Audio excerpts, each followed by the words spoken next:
गोस्वामी जी महाराज पूर्व प्रसंग में वर्णन किए श्री रघुनाथ जी श्री अहिल्या जी का उद्धार किए। इस चरित्र को देख करके गोस्वामी जी के हृदय में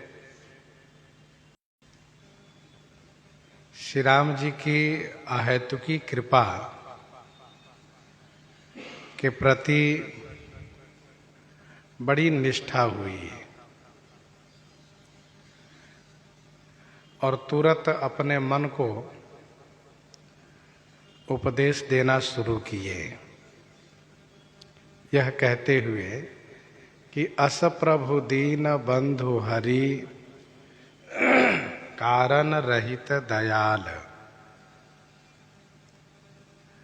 ऐसे प्रभु हैं जो दीन बंधु हैं, हरि हैं और कारण रहित दयाल हैं। गोस्वामी श्री तुलसीदास जी कहते हैं अपने मन से, हे सठ मन कपट जंजाल छाड़ी ते ही भजू। कपट जंजाल को छोड़ करके उन्हीं श्री राम जी का भजन करो।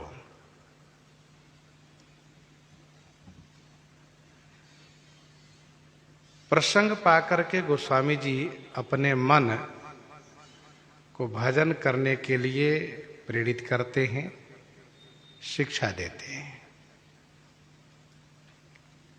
क्योंकि बिना भजन किए जीव का कल्याण होने वाला नहीं है।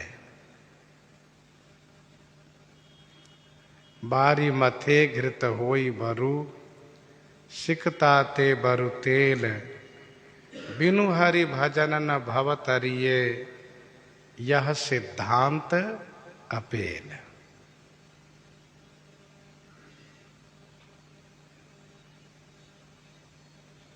गोस्वामी जी महाराज आगे प्रसंग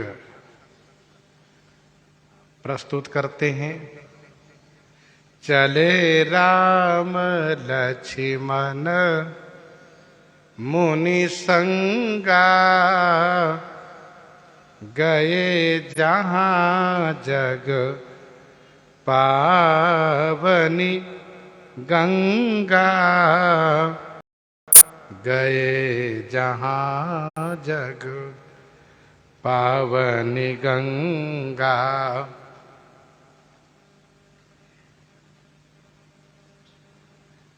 श्री राम जी लक्ष्मण जी मुनि के संग चले और चल करके वहां गए, कहां?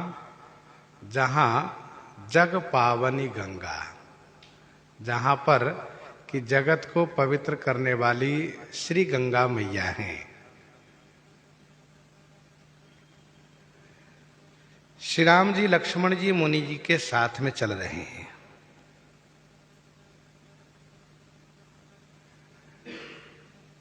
मुनि के साथ चलते हुए जग पावनी श्री गंगा जी के तट पर पहुंच गए।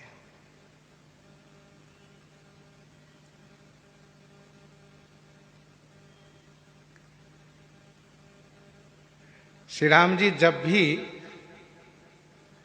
ठहरते हैं, रुकते हैं, तब वहां से आगे चलते हैं और जब आगे चलते हैं तो प्रसन्नता के साथ चलते हैं।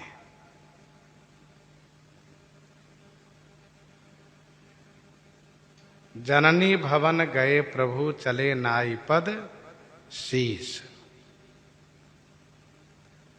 और जब चले हैं तो गोस्वामी जी ने ये कहा कि पुरुष सिंह दो वीर हरसि चले मुनि भय हरन। हरसि चले मुनि भय हरन। और जब श्री विश्वामित्र जी के आश्रम से प्रस्थान किए तब भी चलना गोस्वामी जी ने कहा।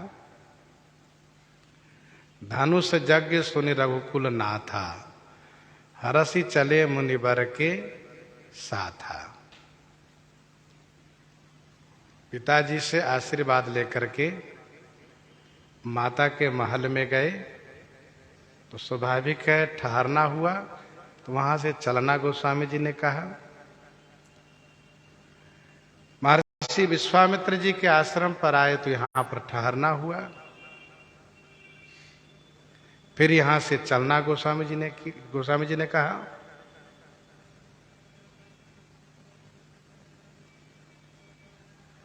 और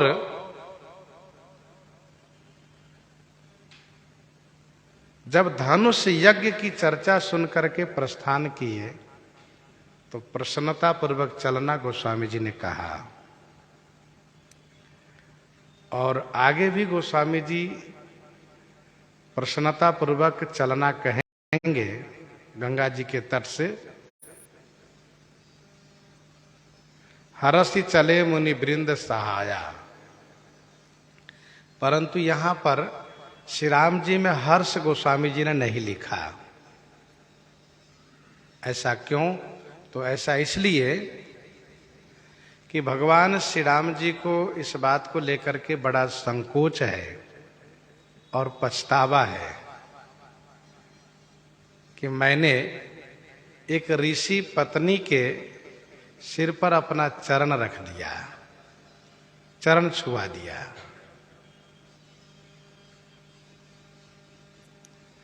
विनय पत्रिका पद संख्या 100 में गोस्वामी जी ने लिखा,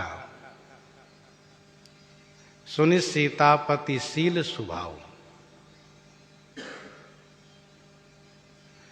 उसी पद में आगे वर्णन है, दई सुगति सोनहेरी हरस हिये, दई सुगति सोनहेरी हरस हिये, चरण छुए पछिताऊ।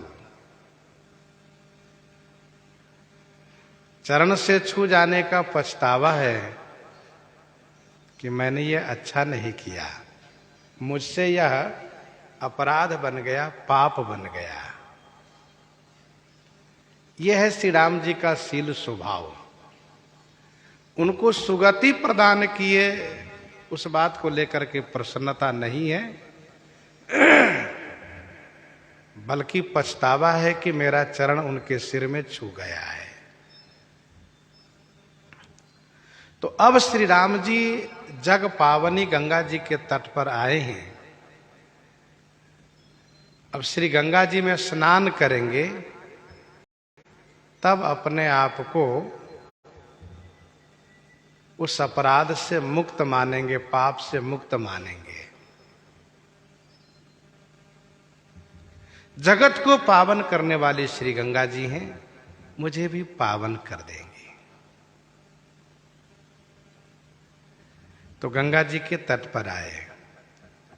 गाधी सोनू सब कथा सुनाई, गाधी सोनू सब कथा सुनाई, जेहि प्रकार सुर सरी मही आई, जेहि प्रकार सुर सरी मही आई।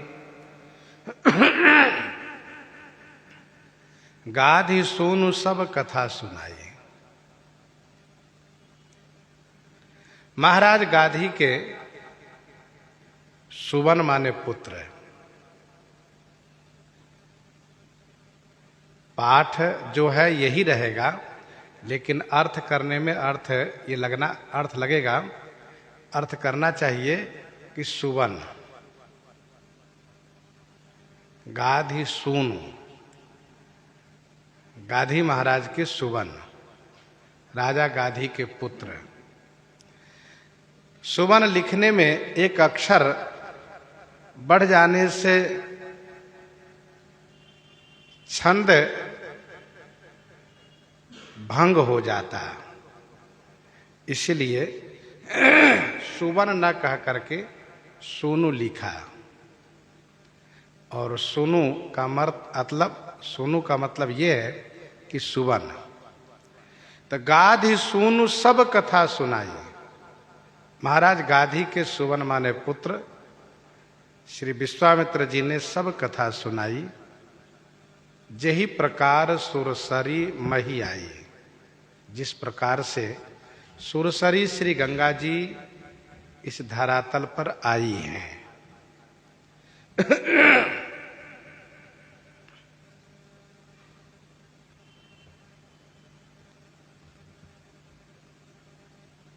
श्री विश्वामित्र जी महाराज श्री राम जी को कथा सुनाया करते हैं। भगति हेतु बहु कथा पुराना, कहे विप्र यद्यपि प्रभु जाना। तो श्री विश्वामित्र जी महाराज ने यहां भी गंगा अवतरण की कथा सुनाई।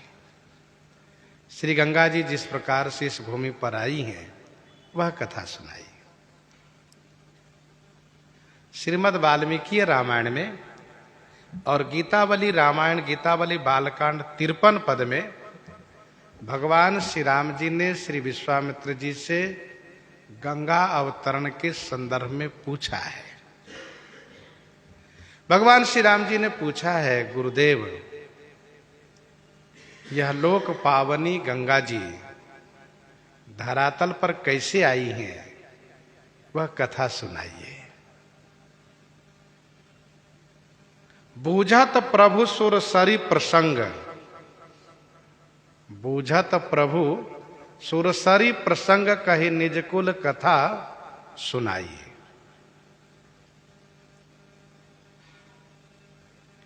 श्रीमद् वाल्मीकि रामायण में कहा है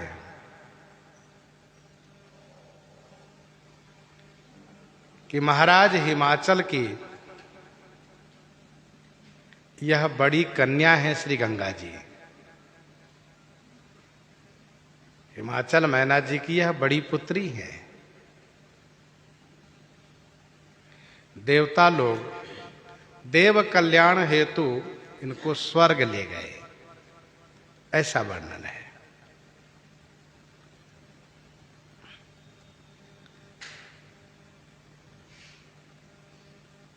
श्री गंगा अवतरण की कथा श्रीमद् वाल्मीकि रामायण, श्रीमद् भागवत महापुराण, पद्म पुराण तथा महाभारत जैसे इन पावन ग्रंथों में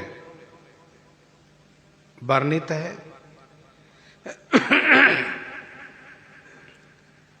श्री विश्वामित्र जी ने कहा, हे रघुनंदन, आपके ही वंश में पूर्वज,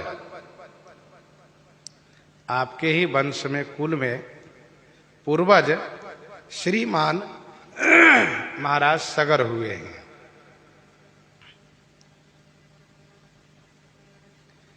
जिनकी 2 रानी थी, जिनका नाम था केसनी और सुमति।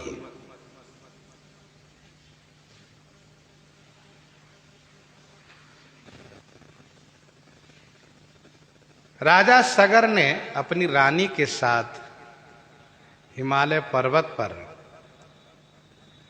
तप करके श्री भृगु जी को प्रसन्न किया। श्री भृगु जी प्रसन्न हो गए। फिर श्री भृगु जी ने वरदान मांगने के लिए कहा।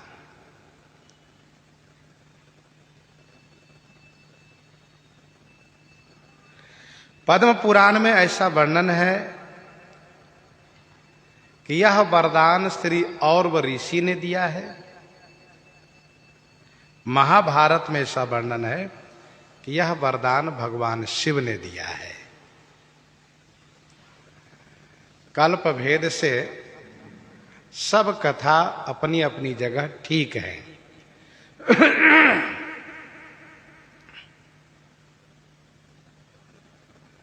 महाराज सगर ने पुत्र की कामना की है तो ऋषि ने कहा कि 1 से 60,000 पुत्र होंगे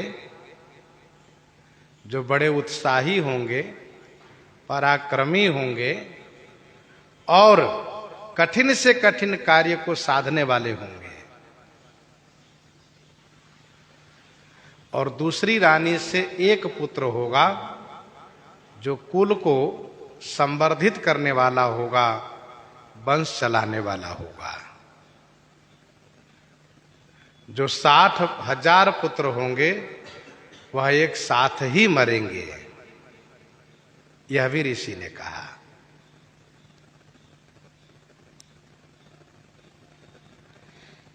केसनी से एक पुत्र हुए और सुमति से एक तुम्बे का जन्म हुआ। तुम्बे का जन्म हुआ, तुम्बे जैसा आकार है उसका, किसी प्रकार से उसमें मनुष्य का अवयव नहीं है, स्वरूप नहीं है। महाराज सगर ने उस तुम्बे को जब बहा देने के लिए कहा, जल में प्रवाहित कर देने के लिए कहा, तो उसी समय में आकाशवाणी हुई।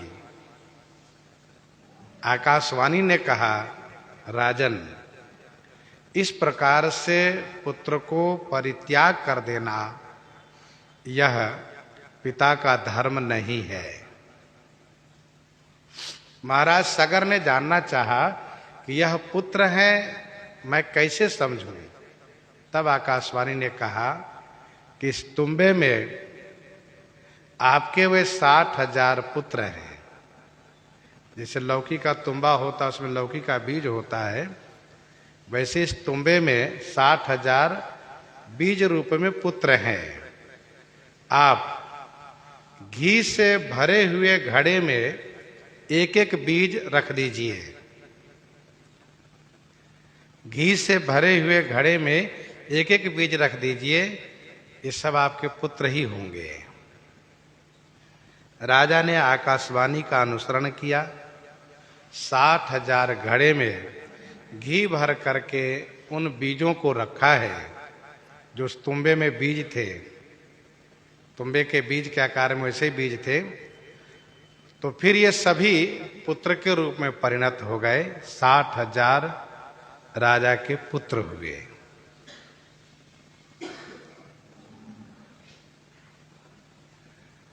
केसनी से जो पुत्र हुए उनका नाम था असमंजस।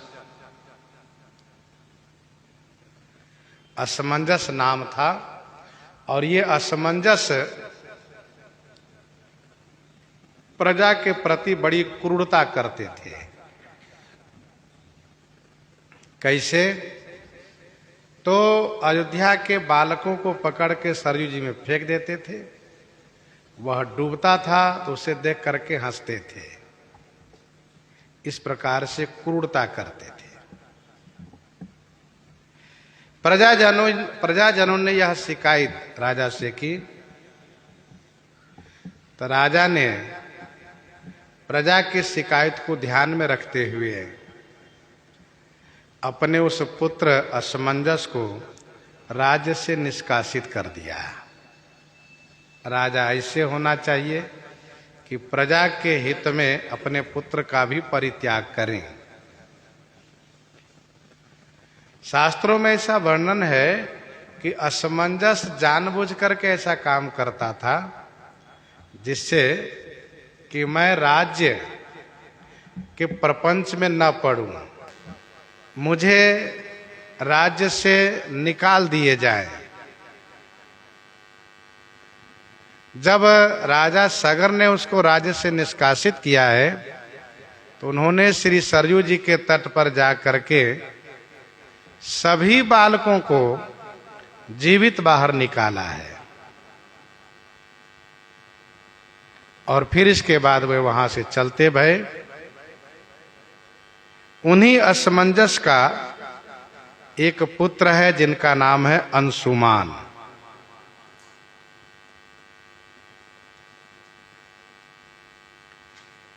आगे चल करके राजा सगर ने हिमाचल और विंध्याचल के बीच हिमालय और विंध्याचल के बीच इन्होंने एक यज्ञ प्रारंभ किया।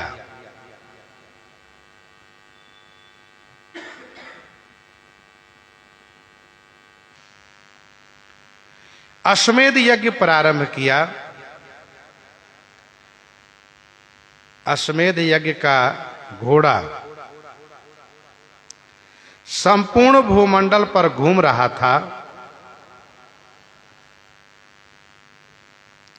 घूमते घूमते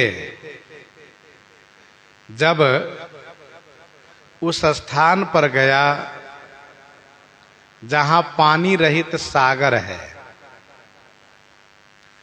तो इंद्र ने छद्म वेश में इस घोड़े को चुरा करके और ले जा करके श्री कपिल मुनि के आश्रम में बांध दिया। घोड़े की रक्षा में महाराज सगर के 60,000 पुत्र गए हुए थे। उन लोगों ने बहुत खोज किया और भी साथ में सैनिक लोग थे, लेकिन कोई घोड़े को नहीं खोज पाए। सबने आकर के महाराज सगर को बताया, तो राजा सगर ने कहा कि तुम लोग घोड़े को खोज करके लाओ, चाहे जहां मिले वहां से खोज करके लाओ, बिना घोड़ा लाए वापस मत आना। तो फिर ये सब फिर से खोजने के लिए गए और खोजते खोजते पहुंच गए उस स्थान पर जहां भूमि फटी हुई थी। और फिर इन लोगों ने खोदना शुरू किया। वहीं से खोदते गए। इन लोगों ने इस प्रकार से खुदाई किया कि इन्हीं सगर पुत्रों के नाम से उसका नाम सागर भी हो गया।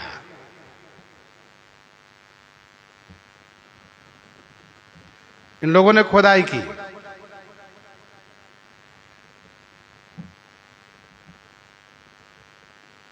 इसके बाद ये सब पहुंच गए श्री कपिल मुनि के आश्रम में। वहां पर इन लोगों ने देखा घोड़े को, तो शोर मचाना शुरू कर दिए। कहा देखो चोर कितना होशियार है, घोड़े को चुरा लाया है और स्वयं ध्यान में बैठा है। हम लोग सगर पुत्र हैं, आपको दंडित करेंगे। इस प्रकार से शोर मचाने लगे तो कपिल मुनि की आंखें खुली। शोरगुल सुन करके उनकी समाधि भंग हुई और उन्होंने क्रोध करके जब उन सगर पुत्रों की ओर देखा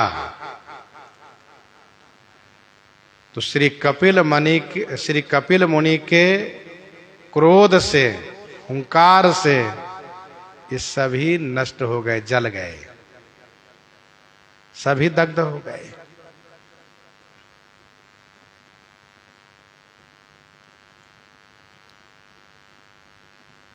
यह समाचार देवर्षि नारद जी ने महाराज सगर को दिया।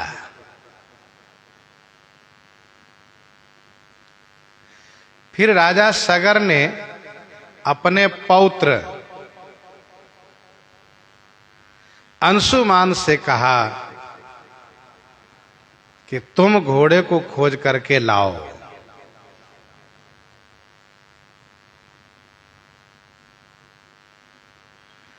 फिर अंशुमान जी खोजते खोजते जिस रास्ते को उन 60,000 पुत्रों ने बनाया था, खुदाई करके, उसी रास्ते से इन्होंने जाकर के श्री कपिल मुनि का दर्शन किया और उनसे विनती की, प्रार्थना किया उनसे। कपिल मुनि प्रसन्न हो गए। इन्होंने घोड़े का मांग किया, कपिल मुनि ने घोड़े को प्रदान किया। फिर इन्होंने अपने उन चाचाओं को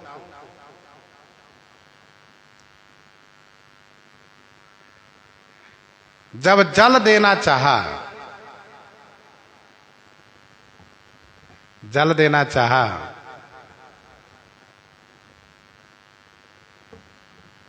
तब श्री कपिल मुनि ने कहा कि इनका उद्धार सामान्य जल से नहीं होगा, आप घोड़े लेकर के जाइए और प्रयास कीजिए गंगा जी आवें, तो गंगा जी के द्वारा इन सभी का उद्धार होगा। वैसे कपिल मुनि ने यह भी कहा है कि आपके वंश में भगीरथ महाराज होंगे, उनके द्वारा इन सब का उद्धार होगा। लेकिन गंगा जी के द्वारा ही इनका उद्धार होगा। घोड़े लेकर आए हैं, यज्ञ संपन्न हुआ है। फिर महाराज सगर ने इनको राज्य पद पर अभिषिक्त किया है। अंशुमान जी धर्म पूर्वक प्रजा का पालन किए हैं। सुयोग्य राजकुमार को प्राप्त करके उनको राज्य सुपुर्द किए हैं और श्री गंगा जी को प्राप्त करने के लिए तपस्या करने चले गए। सुयोग्य राजकुमार का नाम है दिलीप जी महाराज।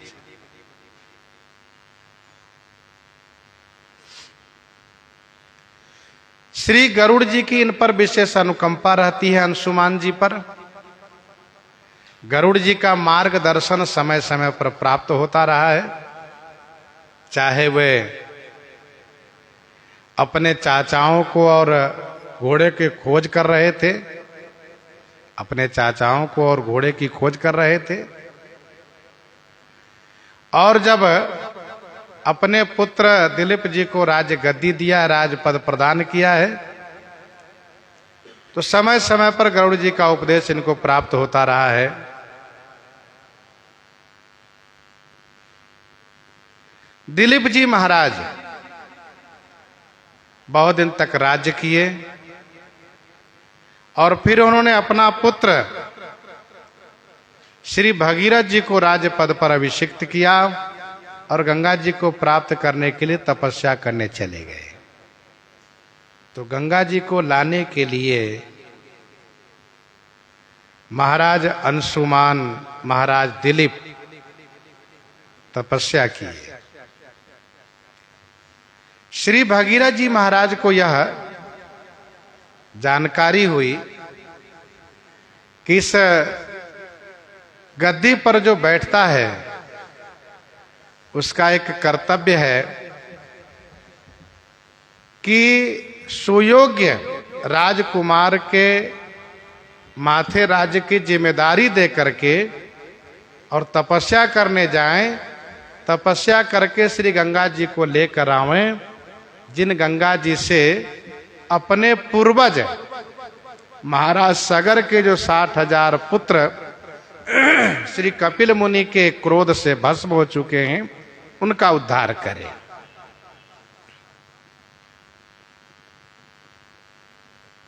श्री भगीरथ जी के मन में एक बात आई है कि योग्य राजकुमार की प्राप्ति करके फिर उनको राजा बना करके और तब तपस्या करने के लिए जब जाते हैं तब तक बहुत समय बीत चुका होता है और इसीलिए गंगा जी की प्राप्ति नहीं हो पाती है। और इसी कार्य में हमारे पिताजी और पिताजी के पिताजी ये सब वन मार्ग में गए, वन में गए, लेकिन अभी तक गंगा जी को नहीं लाए। इसीलिए मैं राजकुमार की प्रतीक्षा न करके मैं मंत्रियों के माथे राज्य की जिम्मेदारी सौंपता हूं और तपस्या करने जाता हूं। तो श्री भगीरथ जी महाराज अपने मंत्रियों को राज्य सुपुर्द करके तपस्या करने चले गए। बहुत दिन तक तपस्या की है। श्री ब्रह्मा जी महाराज इन पर प्रसन्न हो गए। श्री ब्रह्मा जी ने आकर के दर्शन दिया, पूछा क्या चाहते हो भगीरथ? तो श्री भगीरथ जी ने कहा, पितामह मुझे 2 वस्तु चाहिए। पहला तो ये कि मैं तपस्या करने चला आया युवा अवस्था में और अब वृद्ध हो चला हूं, इसलिए आप वरदान में यह वरदान दीजिए कि मुझे एक पुत्र हो जो राज्य के उत्तराधिकारी हो, राज्य का संचालन करे। और दूसरा वरदान ये दीजिए कि श्री गंगा जी इस धराधाम पर आवें, इस धरातल पर आवें और हमारे जो पूर्वज हैं उनका उद्धार श्री गंगा जी के द्वारा हो।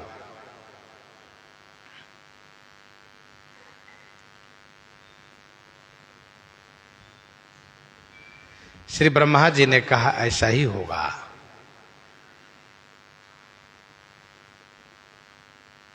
लेकिन श्री गंगा जी जब स्वर्ग से इस भूलोक पर आएंगे तो उनको कौन रोकेगा? उनके वेग को कौन रोकेगा? कोई रोकने वाले हमें दिख नहीं रहे हैं, केवल श्री शंकर जी को छोड़कर। इसीलिए हे भगीरथ, आप श्री शंकर जी को प्रसन्न कीजिए। श्री शंकर जी प्रसन्न हो जाएं जिससे उनके वेग को रोक सके।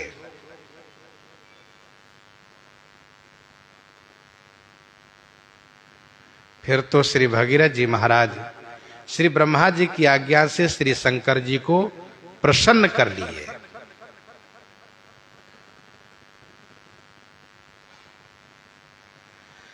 कल्पभेद से कथा ऐसी भी है कि श्री गंगा जी ही प्रकट होकर के दर्शन दी हैं श्री भगीरथ जी को।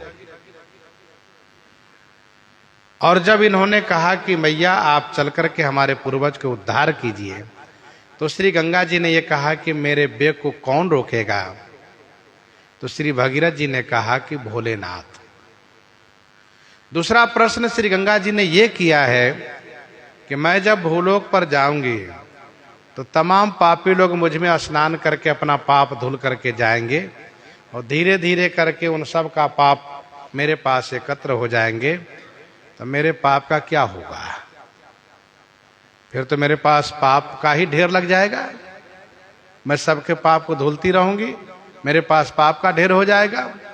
तो श्री भगीरथ जी ने ये कहा कि आपके पास जो पाप संग्रह होंगे उसका निवारण भगवान के प्रिय संत जन करेंगे, भक्त लोग करेंगे।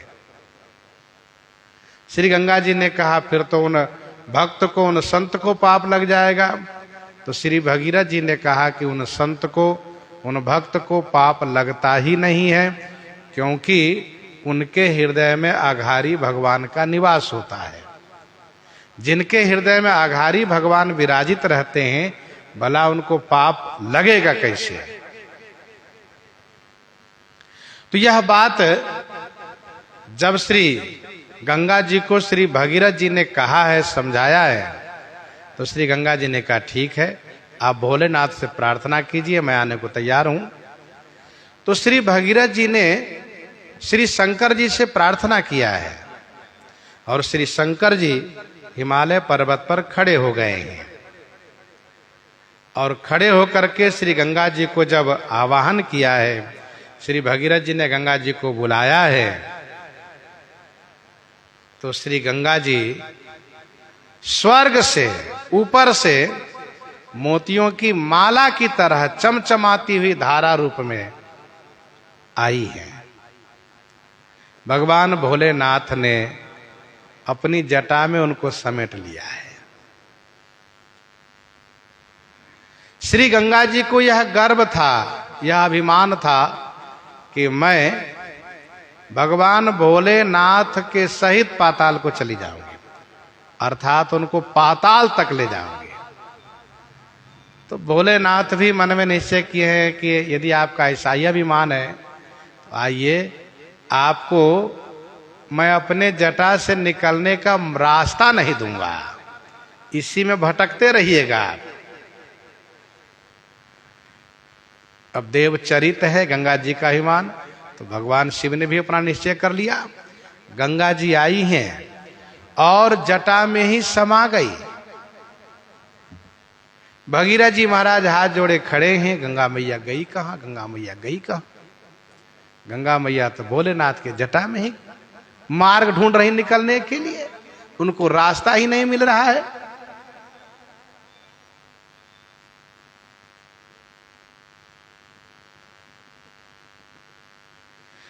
फिर श्री भगीरथ जी महाराज ने काफी वर्ष बीतने के बाद भगवान भोलेनाथ से कहा, जय जय, गंगा मैया कहां गई? तो भगवान शिव ने कहा, गंगा मैया तो सिर में है। कहा, महाराज सिर में नहीं रखिए, उनको आने दीजिए, तब तो हमारे पूर्वज का उद्धार होगा। तब भगवान शिव ने जटा से उनको रास्ता दिया है।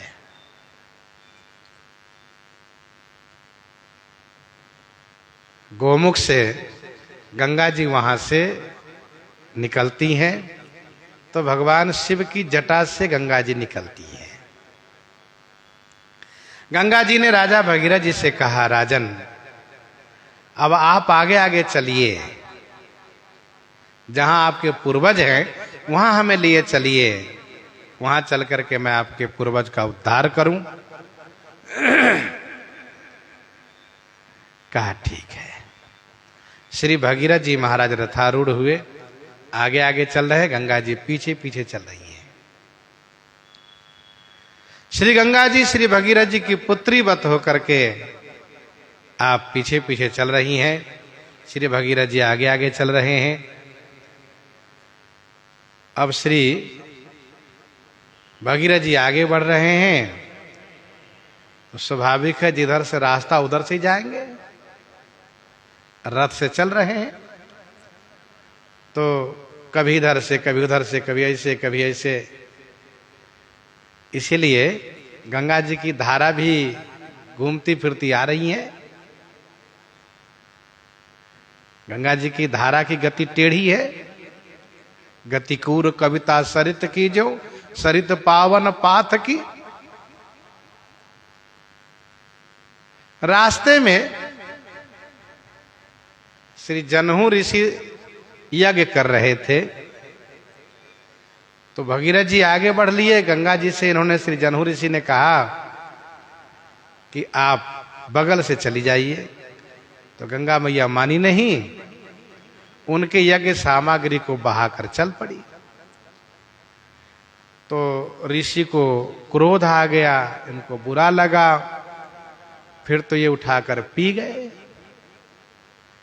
भगीरथ जी ने पीछे घूम करके देखा, गंगा जी नहीं आ रही है।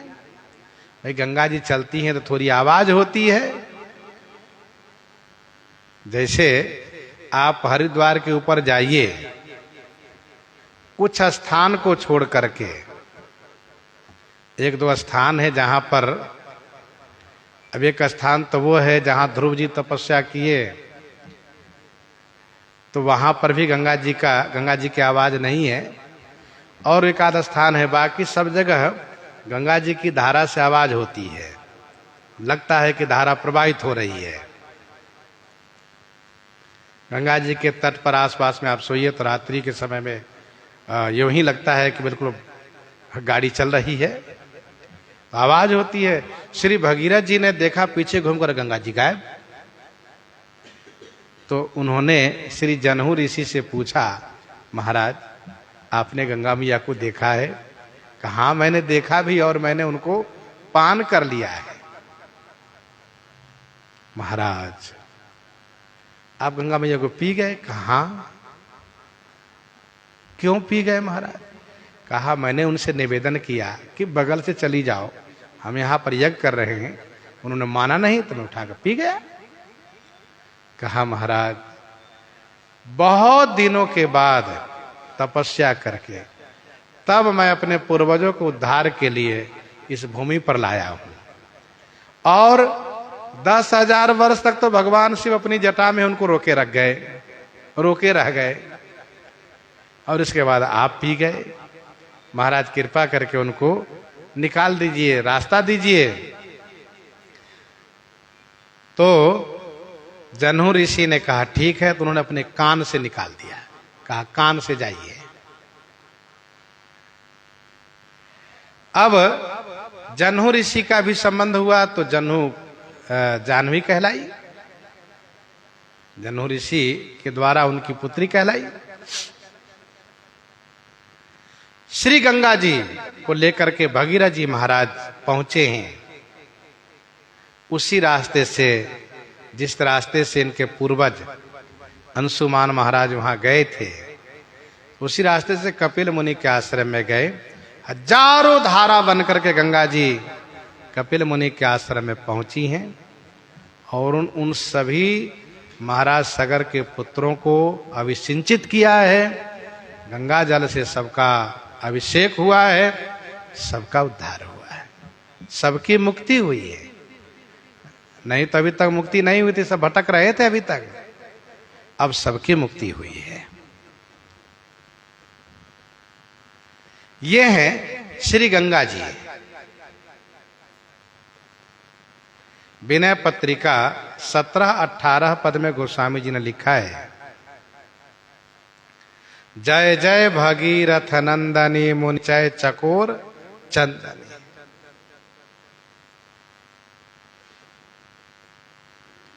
तो जय जय भगीरथ नंदनी,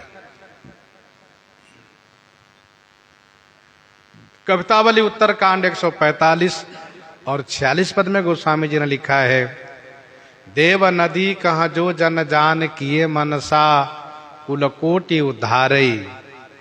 देखी चले झगरे सुर नारी सुरेश बनाई विमान समारे। पूजा के साज विरंचि रचे तुलसी जे महात्म जान निहारे। ओक के नीव परी हरिलोक विलोकत गंग तरंग तिहारे। उस पद का अभिप्राय यह है कि गंगा नहाने के लिए जो व्यक्ति संकल्प करता है, मनसा करता है, तो उसके करोड़ों कुल का उद्धार होता है। जब वह नहाने के लिए चलता है तो देव स्त्रियां आपस में झगड़ती हैं कि मैं उनको वर्ण करूंगी, मैं उनको वर्ण करूंगी। देवराज इंद्र स्वयं विमान सजाते हैं, उस भाग्यशाली को उस विमान पर बैठा करके मैं लाऊंगा स्वर्ग लोक में। भगवान ब्रह्मा जी उनके लिए पूजा की सामग्री तैयार करते हैं कि मैं पूजा करूंगा।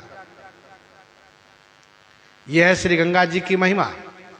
और जिस दिन वह नहाता है गंगा जी में, उसी दिन से भगवान के धाम में उनके रहने के लिए मकान का निर्माण कार्य शुरू हो जाता है।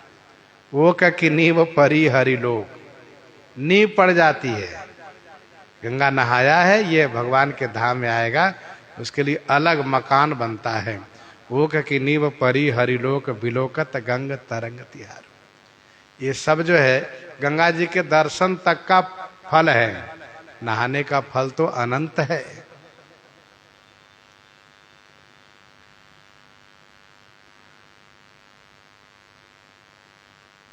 अनेक पापियों को तारती रहती है गंगा जी। गंग सकल मुद मंगल मूला, सब सुख करनि हरनि सब सूला। दर्शन मात्र से अनंत जन्मों के पाप को नष्ट कर देती है। स्पर्श करने से 100 जन्मों के पाप दूर हो जाते हैं। स्नान करने से हजारों जन्मों के पाप दूर हो जाते हैं।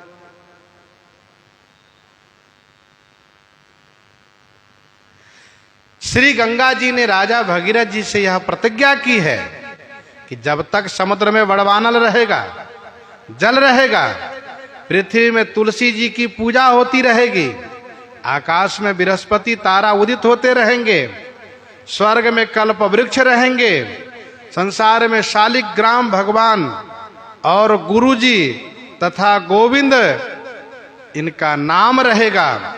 शालिग्राम भगवान की पूजा होती रहेगी, गुरु गोविंद का नाम बना रहेगा, तब तक मैं इस धरातल पर रहूंगी। यह गंगा जी की प्रतिज्ञा है। कुछ लोग कहा करते हैं गंगा जी तो चली गई हैं, गंगा जी अब है ही नहीं धरातल पर। ऐसा नहीं है। गंगा जी इस धरातल पर तब तक रहेंगी जब तक समुद्र में वड़वानल रहेगा, जल रहेगा। तुलसी जी की पूजा होगी, आकाश में बृहस्पति तारा रहेंगे, स्वर्ग में कल्प वृक्ष रहेंगे, संसार में शालिग्राम भगवान की पूजा होगी, श्री गुरु गोविंद का नाम रहेगा, तब तक धरातल पर रहेंगे।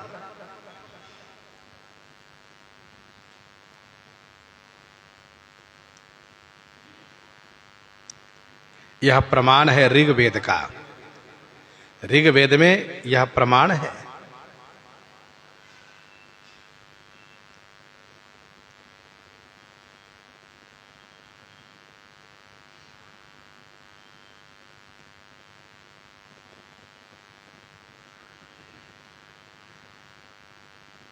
गाधी सुनु सब कथा सुनाई, जेहि प्रकार सुर सरी मही आई। तब प्रभु ऋषि न समेत नहाए, विविध दान मही देवन पाए। तब प्रभु ऋषि न समेत नहाए, विविध दान महि देवन पाए। तब प्रभु ऋषि ने समेत नहाए। तब प्रभु श्री राम जी ऋषियों के साथ गंगा जी में स्नान किए और विविध दान महि देवन पाए। ब्राह्मणगण विविध दान पाए माने अनेक दान प्राप्त किए। श्री गंगा जी की महिमा सुन करके फिर गंगा जी में स्नान किए। यह नियम है कि चल करके तुरंत नहाना नहीं चाहिए। तट पर बैठ करके उस तीर्थ का, गंगा जी का, सरयू जी के महिमा को स्मरण करना चाहिए, भगवत नाम स्मरण करना चाहिए, फिर नहाना चाहिए। यदि साथ में कुछ लोग हैं तो आपस में महिमा की चर्चा करनी चाहिए, जिससे विशेष श्रद्धा होती है, विशेष विश्वास होता है। सचिव ही अनुजहि प्रिय ही सुनाई, विबुध नदी महिमा अधिकाई। सचिव ही अनुजहि प्रिय ही सुनाई, विबुध नदी महिमा अधिकाई। मज्जन की न पंथ श्रम गयो, सुचि जल पियत मुदित मन भयो। तो श्री राम जी ऋषियों के साथ स्नान किए, ब्राह्मणों को अनेक दान दिए, विविध दान महि देवन पाए।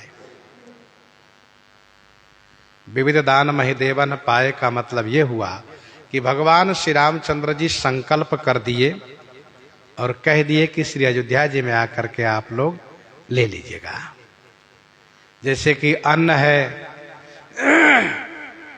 वस्त्र है, आभूषण है, गौ है, भूमि है, यह सब दान में दिए गए।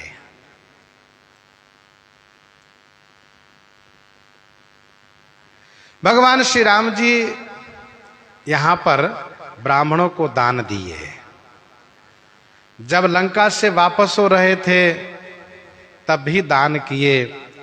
पुनि प्रभु आई त्रिवेणी हरसि मज्जन कीन, पुनि प्रभु आए त्रिवेणी हर्षित मज्जन कीन, कपिन सहित विप्रण कहा दान विविध विधि दीन।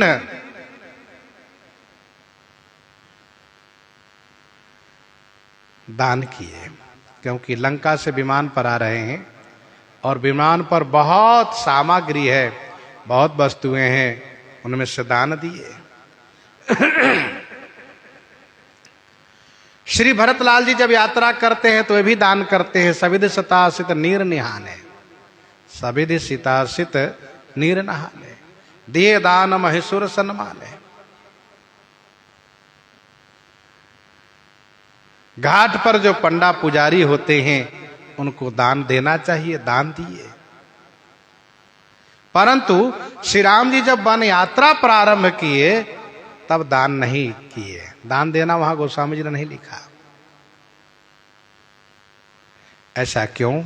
ऐसा इसलिए कि श्री राम जी तब विशेष उदासी और तपस्वी वेश में थे।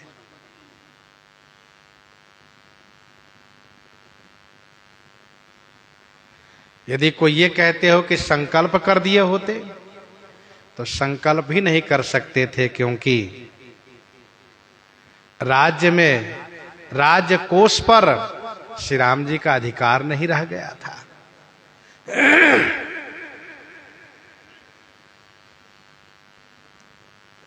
इसलिए संकल्प भी नहीं किए। किसी ने ये पूछा कि क्या गंगा किनारे, संगम किनारे और नदी किनारे पंडा लोग श्री राम जी से नहीं मांग किए होंगे? इसका एक बढ़िया समाधान एक संत जी ये दे रहे थे कि घाट पर रहने वाले पंडा पुजारी को पता चल जाता है कि ये देने लायक है कि नहीं। अब श्री राम जी, लक्ष्मण जी, श्री किशोरी जी तीनों जब तपस्वी वेश में चल रहे हैं तो भला फिर पंडा पुजारी क्यों इनके पास आएंगे मांगने के लिए? जान रहे स्वयं तपस्वी वेश में है। अब कोई फक्कर बाबा जी कमंडल लेकर गंगा किनारे पहुंच जाए तो पंडा काहे के लिए मांग करेगा?